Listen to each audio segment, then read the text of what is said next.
has a former chief of staff, knows all too well the effect of some of these statements on the reputation of the country and its institutions. You've been in government, you've been part of the national security architecture of this country, and you can tell the effect of some of these things on the very democracy that your client says he's exercising his right under. I would want to ask, based on your response to me as a final response, I would then be able to confer with chairman, and then we know what to do. Are we accepting an absolute apology, unconditional apology, to put this matter to a peaceful rest? Is that where we are, counsel? So that we know what we are doing. Are we putting this matter? Chair, relax.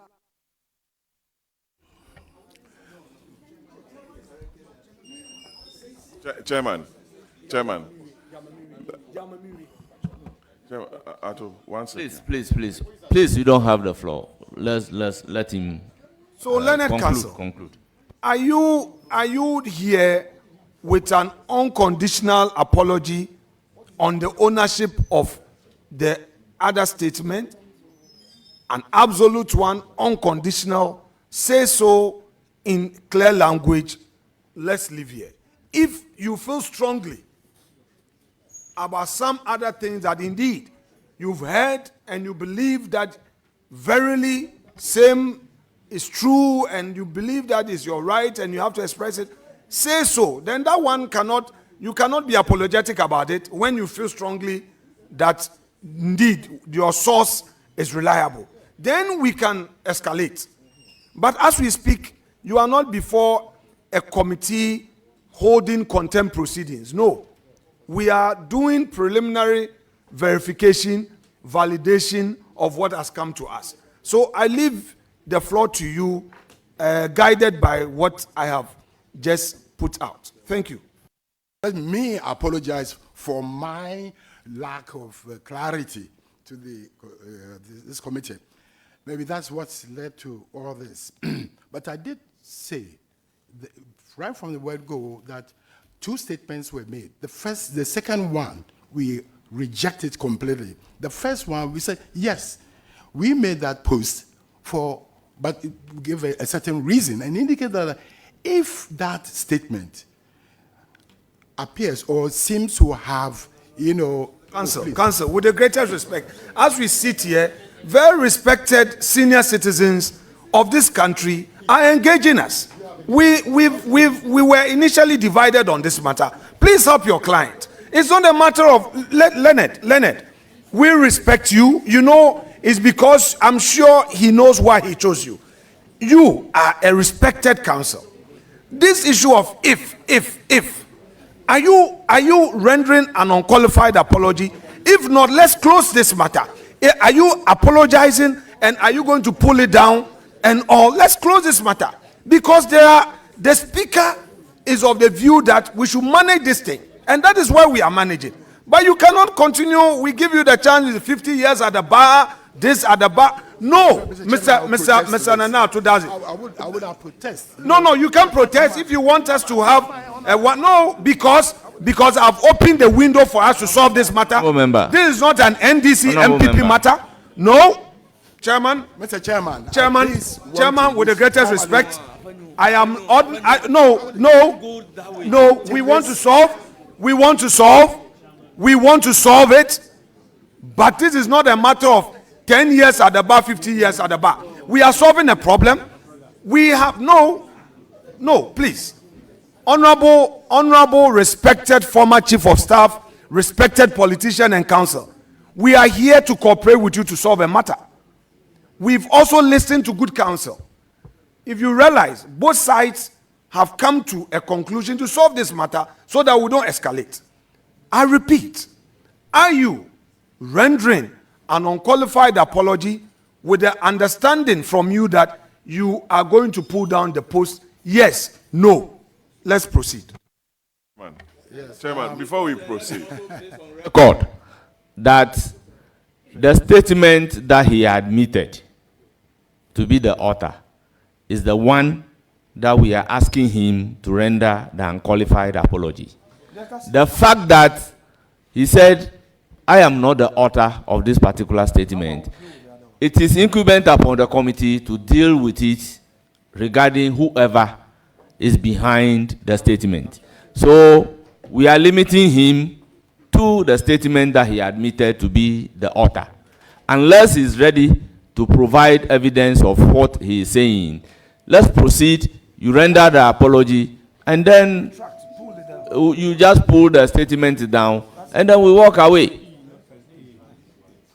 Chairman, and also issue a disclaimer on that one. It's very important because the lawyer can only speak on matters of law. You see, And Mr. Vomawo has all the facts known to him, and in whichever capacity is seated there as a witness or whatever, Patrick all the facts Honorable are Patrick known to Boma, him. this must come as an advice to him.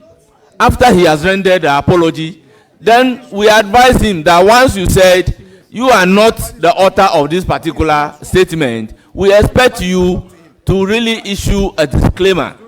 And your disclaimer will even help the committee to take the person on. No, but we are glad to do it correctly.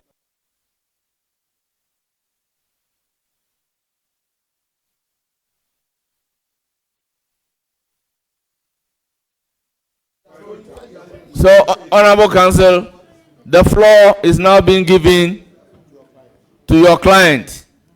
No, Mr. unless I'm, Mr. Chairman, I will do respond, unless I'm ruled out to speak. But I'm here representing my client, and it's my duty and obligation to ensure that he doesn't run into any challenges which he is not entitled to be pushed into. If we want to, what we want to do is to ensure that we don't end up making statements which will appear to incriminate us and violate our right to self-incrimination. I will, in a moment, allow my client to make a response, but our point is that, yes, we made that statement, but we are saying that it was not intended. Honorable Chief of Staff, are you doubting the integrity of this committee? No, I don't know where. So that is why we are giving you our words. You're very well. That, why? Please. Listen, Mr. Obama. Yeah. Be cool.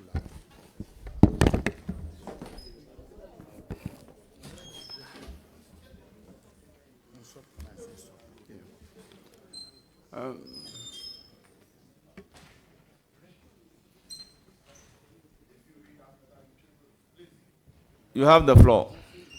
Honorable Chairman and members of the Appointments Committee, I am grateful for the opportunity to appear before you to address concerns regarding recent posts on social media and subsequent misreporting or other ones that have been generated which has caused apprehension in the distinguished House.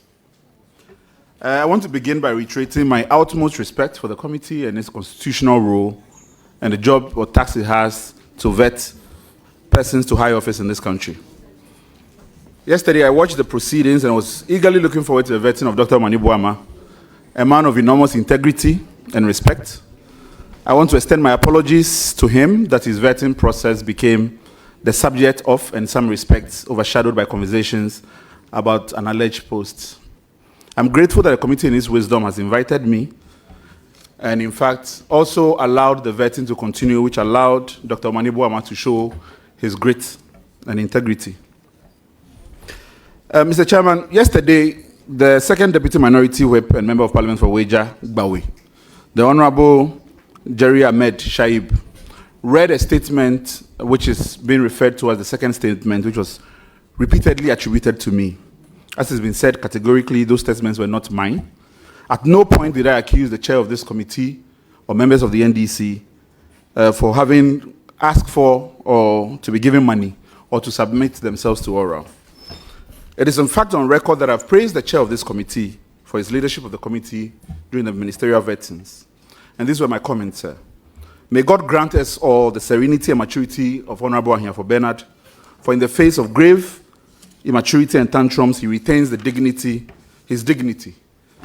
To those of you who say he's weak for refusing to engage, I think that he has shown that strength is not loud, it is patient and deliberate. Mr. Chairman, I categorically dissociate myself from the comments attributed to me, and even from subsequent remarks that have been made by others that I was accusing certain members of this committee for corruption. The misinformation, as I said, was appeared on a Facebook post under one NPP Projects Bureau. In fact, there's evidence that 4 days ago when the post appeared, I commented on it as being fake. The same post found its way into platforms of various lawyers, and repeatedly I disassociated myself from those comments and said that they were fake. We're happy to provide the committee with evidence of same. Unfortunately, I must also address the claim that it is a notorious fact that he's a member of the NDC. In fact, I must say that the victory of the NDC, now everybody says they are NDC members. But this is completely untrue. I have not been a member of the NDC in the past, and it is my hope that my ideology, which has always been stated, I've always voted consistently for the CPP, and I will continue to do so. Mr. Chair, I want to, in fact, provide context and clarity to the post that have caused consternation before the committee. In fact,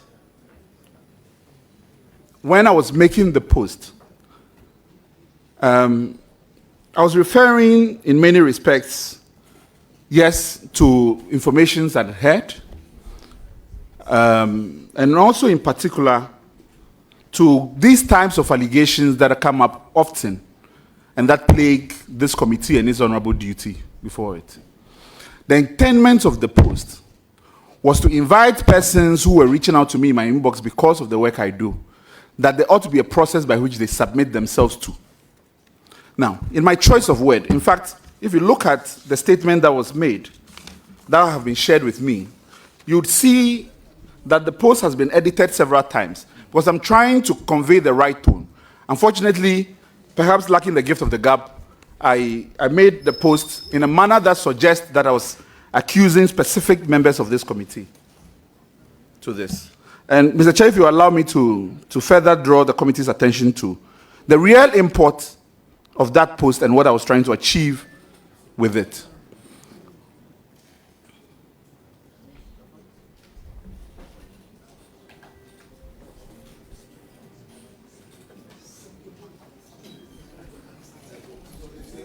Please, there is no need reading the statement. We all have copies. So just proceed. Just proceed with your apology. Mr. Chair, the truth is, despite this, I was in fact working on an article concerning this very issue. And that the context of the post were reflections that I were having in connection with so many issues that I found as part of my research. And if the committee would allow me, I'm able to provide that again, context and clarity. I say unequivocally, Mr. Chair, on Monday evening, I watched the current majority leader on City TV's point of view. He spoke about concerns he and others has raised in the past regarding improper approaches that have been made to the committee. I am aware that an ad hoc committee was set up by the House which found that because it did not provide documentary evidence of improper approaches, he should apologize. Today, he stands elevated among his peers. Mr. Chairman, Mr. Manasseh Azure published a book, The President Ghana Never Got. This was his words in the book. Please, are you going to render apology? We are not interested in what Manasseh has said in the past. Please. Please. Mr. Chairman, I crave your indulgence for context and clarity. I crave your indulgence for context and clarity as to why my post. In the book, Mr. Manasseh said, Muntaka never mentioned that the only cash that came to the appointment committee... Mr. Oliver Baka Vomawa, are you going to do justification or you want to render an apology and we close this meeting? Mr. Chair, I have no intention to lecture the committee. If the committee resolves that the context of the post is irrelevant to the commission, the question here, I'm happy to proceed as the committee has directed. Now, Proceed as the committee has directed. Mr. Chair, I am saying here clearly that my post was not intended to disparage members of the committee, and I have not intended to say that members of this committee have received or demanded bribes from various individuals.